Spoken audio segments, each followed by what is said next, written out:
Now, we've been focusing a lot on the government's plan this morning, but what about Labour's? Let's try and get to the bottom of it. We're joined from Salford by the Shadow Business Secretary, Rebecca Long-Bailey. Thank you for being with us. So, 2 days until the Prime Minister puts her plan to Parliament. Labour have said that you want to vote against it. So let's get specific now, because this is really important. What would Theresa May have to do? What assurances would she have to get from Brussels for Labour to support her Brexit deal? Well, I don't think assurances are enough. We've been stating from, the outset what Labour would like to see from a deal. We're nowhere near that, unfortunately, and unfortunately we're nowhere near anybody else's red lines across Parliament, because we don't think that Theresa May will have a majority on Tuesday, even from her own backbenchers, let alone the Labour Party. But we do think that a deal can be found within Parliament that would be able to provide a consensus, not just within Parliament, but across Britain. But the government's had 2 years to deliver on that, and they've found themselves to be incapable of doing that, which is why we're pushing quite strongly, in the event of Theresa May's deal falling, that a general election should be called. But what I'm just struggling to work out is what would need to change for Labour to accept the deal? What is it that you want? Well, there's a number of issues. The customs union backstop is a key issue. We've been arguing for a permanent customs union deal with the right for Britain to have a say in future trade deals. What we have on the table is nowhere near that. It provides for a customs arrangement for Britain. It's a completely different arrangement for Northern Ireland, and doesn't provide any certainty whatsoever about what our future customs arrangements are going to be, let alone what our overall agreement with the EU is going to be. The political declaration itself is extremely ambiguous. It's deficient in a number of areas: workers' rights, security, our future trading relationship. And I'm afraid after 2 years that simply isn't good enough. We've been stating that we want a deal that provides us with a strong single market relationship. We want to have strong collaboration with the EU, and we want a floor under existing rights and protections. But not just that, we expect the UK government to keep up with improvements in labour law, with health and safety and environmental rights. We've been hearing for months on the show that Labour want a general election. That's a policy that seems absolutely crystal clear. So when are you going to call a confidence motion in the government? Will it be this week if Theresa May loses that vote? Well, we've always said it's a case of when, not if, and Jeremy's judging the situation day by day. We'll wait and see what happens on Tuesday, and we'll act, at the appropriate time.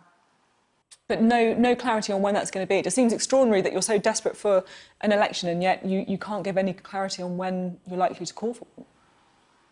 Well, of course, the odds of us tabling a vote of no confidence increase dramatically in the event that Theresa May's deal falls. But ultimately, the decision rests with Jeremy, and it's up to him to determine when we do, put forward that vote of no confidence. But it's certainly a case of when, not if. OK, above your pay grade on the actual date of when it's called, I understand. Now, in the election that Labour are so keen to get, I'm just trying to work out, would you campaign for Brexit or against Brexit? Well, our current manifesto states that we respect the result of the referendum and we want a deal that puts our economy first. Now, ultimately, of course, when we go through the next manifesto-making process, we have those discussions within the Labour Party, but that is our position. At conference, we agreed a wide-ranging policy that stated that we wanted to have a general election in the event that Theresa May's deal fell, and that was to avoid a no-deal impasse, but also to ensure that we could put forward our deal that would provide a consensus across Parliament. In the event that all of that failed, we wanted to keep all options on the table because it's critical to avoid a no-deal situation. OK, so just trying to kind of unpick your answer there, it sounds like you would be campaigning for Brexit, but a different kind of deal negotiated. Now, just trying to kind of really get some clarity on what Labour wants to do. Last week on the show, Barry Gardiner suggested that actually what would happen is that Labour would have an election, they then renegotiate a deal, and then put that negotiated deal back to the British people in a referendum. Is that party policy?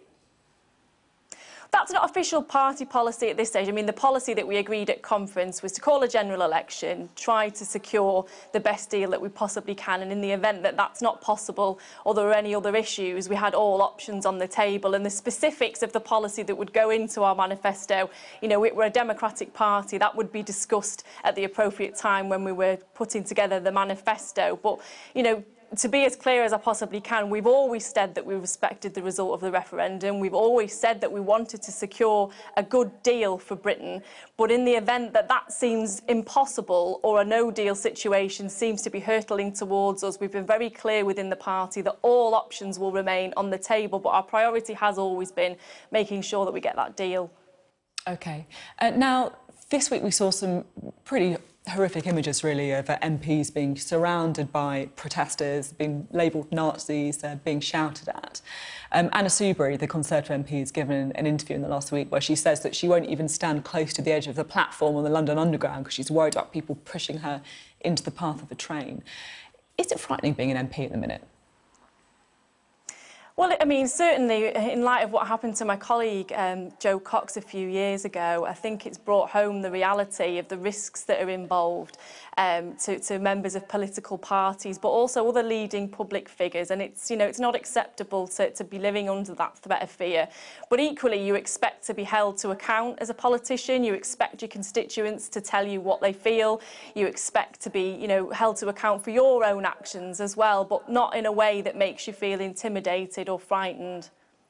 OK. Rebecca Long-Bailey, thank you very much for being on the programme today.